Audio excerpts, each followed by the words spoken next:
Students, welcome to back on life class. I'm Mohammad Jaul Haq, Nabinagar Shahari High School English teacher. Cordially thanks my dear learners who are watching our online live class.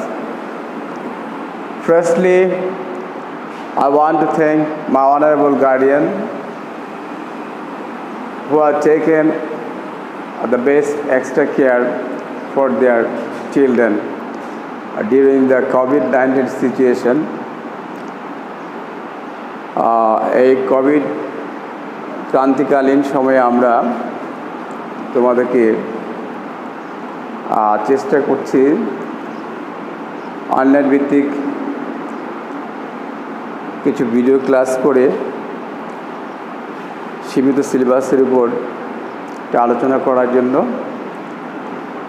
কাজে আজকে আমি আমাদের সম্মানিত অভিভাবকবৃন্দ যারা আছেন তাদেরকে আমি অবশ্যই আমার পক্ষ থেকে সালাম, আসসালামু আলাইকুম, এবং আপনাদেরকে ধন্যবাদ জানিয়ে আজকে আমি দ্বিতীয়বারের মতো আজকের ক্লাসে অনলাইন লাইভ ক্লাসে হাজির হয়েছি।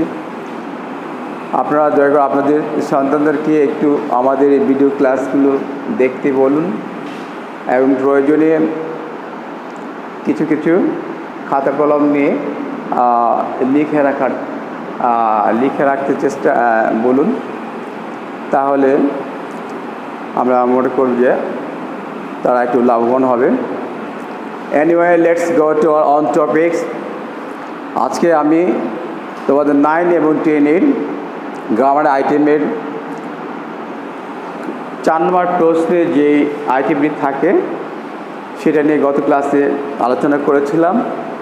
সেটা হচ্ছে right form of verb. Right form of verb. আমরা জানি যে ভার্ব হচ্ছে কাজ, এনি ডুইং ওয়ার্ক। সো সে ভার্বের সঠিক ব্যবহারটা আমাদের এই আইটেমে থাকে।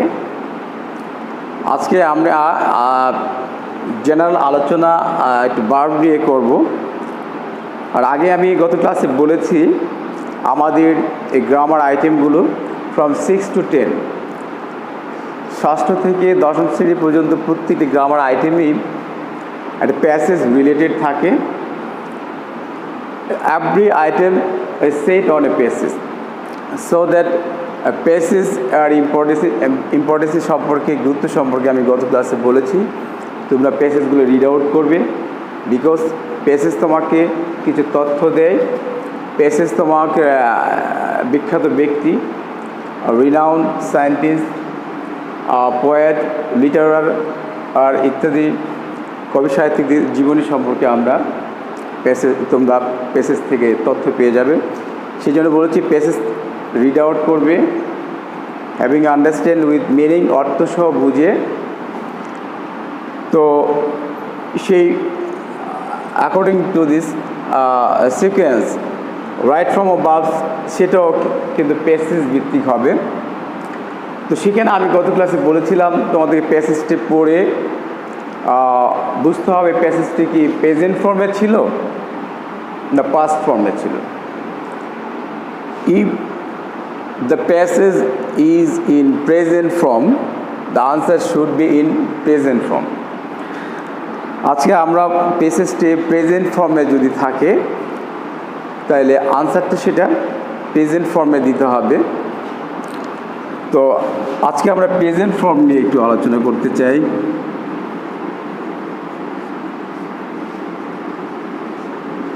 প্রেজেন্ট ফর্ম যদি থাকে সেখানে আমাকে চিন্তা করতে হবে প্যাসেজটির আনসার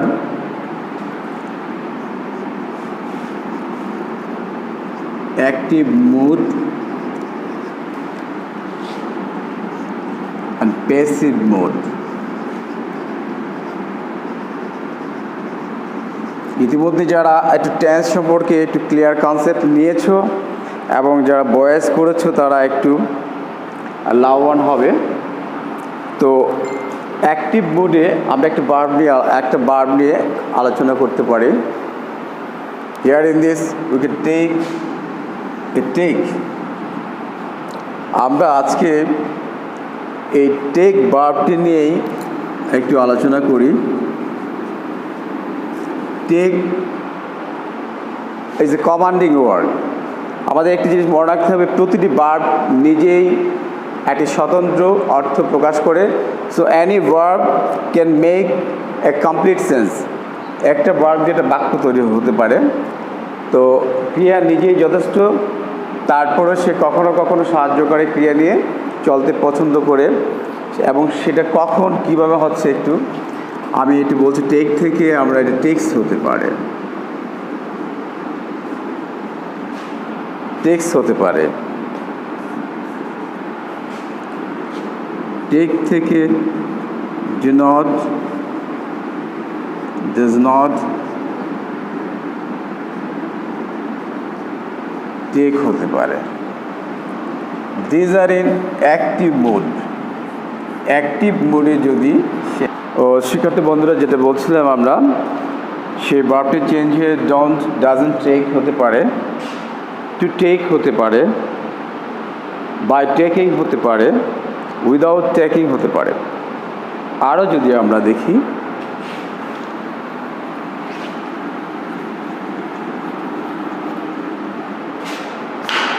সেই টেক ভার্বটি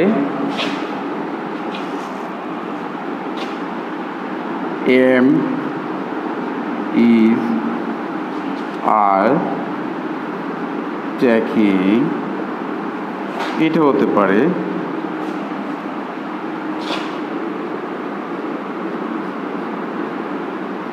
have has taken হতে পারে।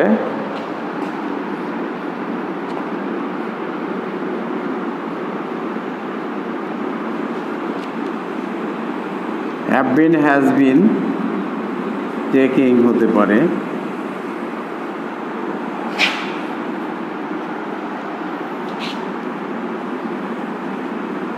Sometimes it can take some modals. It works with some modals, just like is can, may,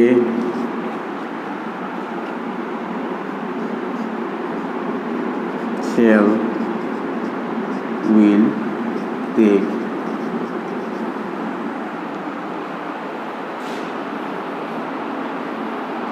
These are the changing of any verb. যখন আমরা এই প্যাসেজটি প্রেজেন্ট ফর্মে দেখতে পাবো, তখন অ্যাক্টিভ মুডের আনসারগুলি এরকম আসতে পারে। তবে এক্ষেত্রে আমাদেরকে একটু, তোমরা যারা পড়ে আসছো, এখানে টেক্সটটা একমাত্র present indefinite, present indefinite a subject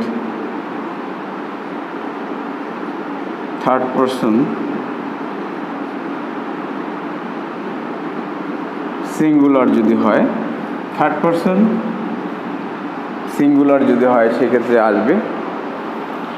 এবং একইভাবে সেটা প্রেজেন্ট ইনডিফিনিটেড, একইভাবে present ইনডিফিনিটেড negative form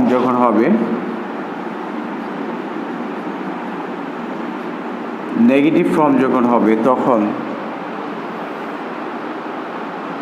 two take যখন ইনফিনিটিভ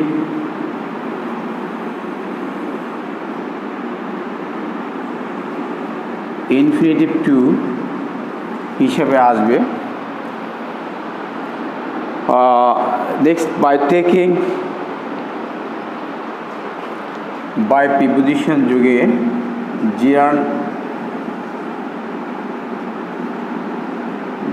জিরান্দ,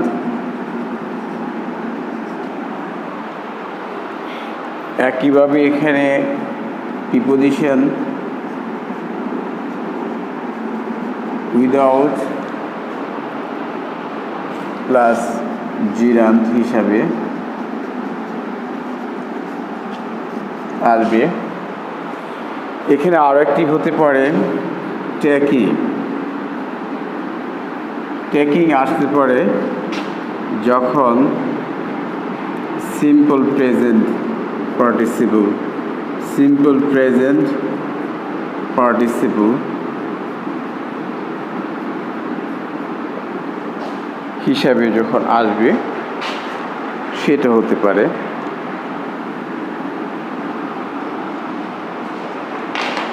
টেন্স ভিত্তিক am is are auxiliary verb plus verb 1 ING সাধারণত present continuous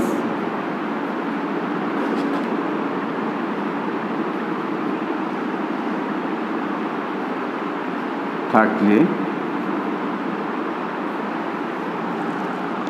have has taken এখানে প্রেজেন্ট পারফেক্ট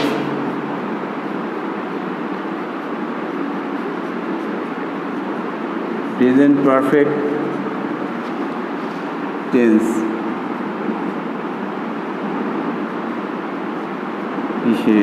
হিসেবে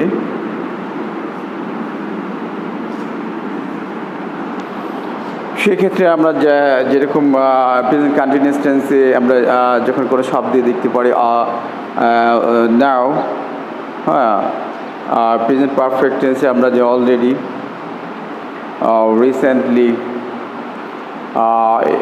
ইভেনচুয়ালি ইত্যাদি ওয়ার্ডগুলো থাকলে আমরা বুঝতে পারি।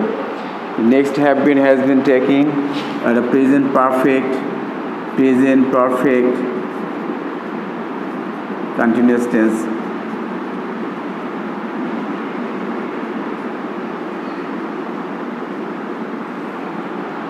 থাকলে সেটা আসবে।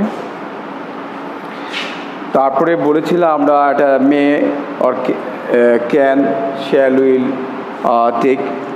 অ্যাকচুয়ালি শ্যাল উইলটা প্রেজেন্ট ফর্মে আসতেও পারে, নাও আসতে পারে মেবি, কিন্তু ক্যান, মে দুটি মডালের সহযোগে সেটা একটি ভার্ব আসতে পারে। এই ছিল বন্ধুরা আমার অ্যাক্টিভ ফর্মের যে আনসারগুলো ছিল সেই অ্যান্সারগুলো নিয়ে আলোচনা। আমরা একটু দেখি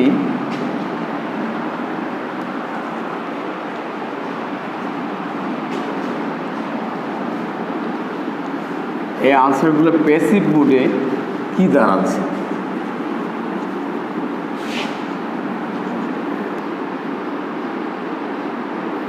তো শিক্ষার্থী বন্ধুরা, প্যাসিভ মুডে ওই ভার্বটি আমি টেক নিয়ে আলোচনা করেছিলাম। টেকটি প্যাসিভ মুডে কী কী হতে পারে। প্যাসিভ মুডে ইনফিনিটিভ ক্ষেত্রে টু বি টেকেন হতে পারে M is, R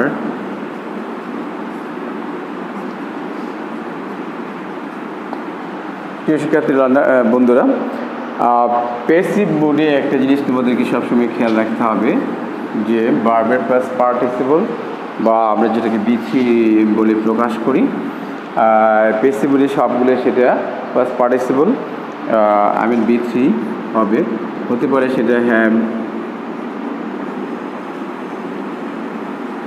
has been taken, সেটা হতে পারে have been, has been, being,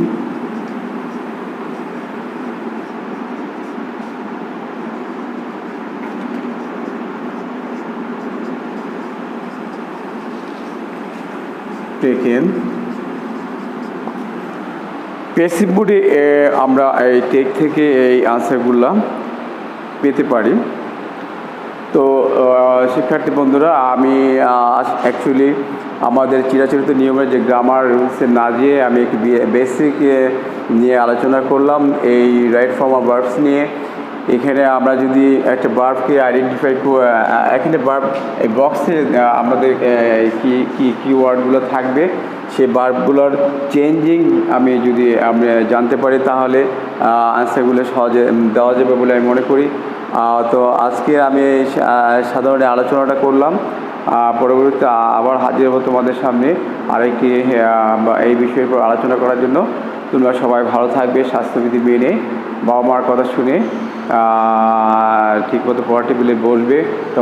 তোমাদের সবার সুস্বাস্থ্য মঙ্গল কামনা করে আমি মোহাম্মদ জিয়াউল হক আজকে